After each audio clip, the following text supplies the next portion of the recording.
Right. So we did the batty van and the breakfast thing.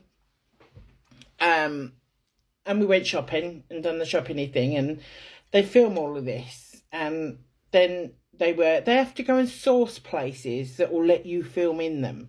So they took us to this Chinese buffet that was actually in Shrewsbury by the old Cineworld. It's old, it's still there. We like the Wing Wa. It's called the Ming Moon now, or Cosmo, Wolverhampton way. Go there. I've been going there for years. Again, rarely go. So they take us there. Now, bear in mind as well, I thought it was a different one up the road, and my kids still swear they filmed us at this one. But in my head, I'm pretty sure it's one just down the road. It's now pretty much empty. But it's all edited and filming, and it's like, you don't do something once. It's like, we need you to come like you're walking around that corner. So you walk around that corner, and then they're like, right, do it again. And then I might have walked around a corner to that Chinese restaurant about 8 times. Do you know what I mean? I feel like I should have been coming out like power walking. You know when you see in the films when you've got a gang and they're going to be some, they come out all in slow motion. I think, I missed that. I wish I should have done that. I'd have been like, yeah, boss at heating at the time.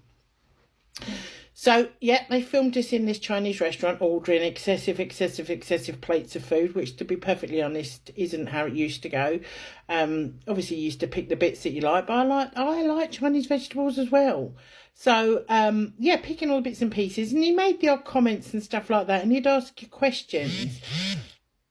But his big comments and his big humiliating statements and his big stuff would be left when he was like, I've got to go and do some voiceovers, or I've got to go outside and do stuff. He would make those comments outside. Yeah.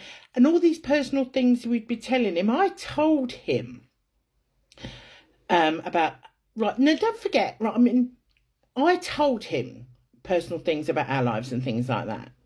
Now, don't forget, this man met me at my lowest, or what was my lowest. I mean, who knew after this programme you thought you were at your lowest, but your lowest actually had like a cellar, because there was more below there.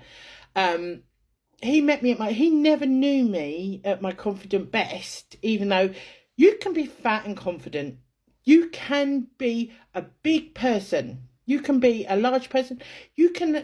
Anybody can be confident. You don't just have to be a beautifully, aesthetically looking person. I've seen some stunning people that don't know how beautiful they are. I've seen some beautiful people that are goddamn ugly on the inside. You know what I mean?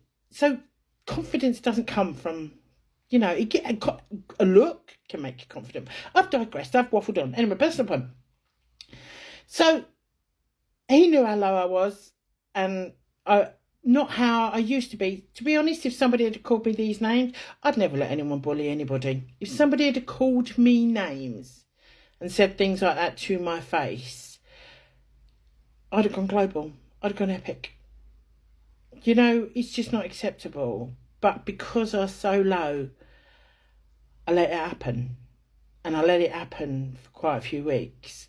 So we carried on, and I let him do these things again. We were, as much as I've been on television, it's been documentaries and talking like I'm talking to you. It's never been as a reality edited. And that we weren't any aware of any of that and how that would go down. So then he would come back to the house, we'd do some more. And we had a couple of tasks and things that he would do at the house. And that is where that one of those tasks back at the house is probably the most heartbreaking. God, it's a Ben moment, to be fair. It's a Ben thing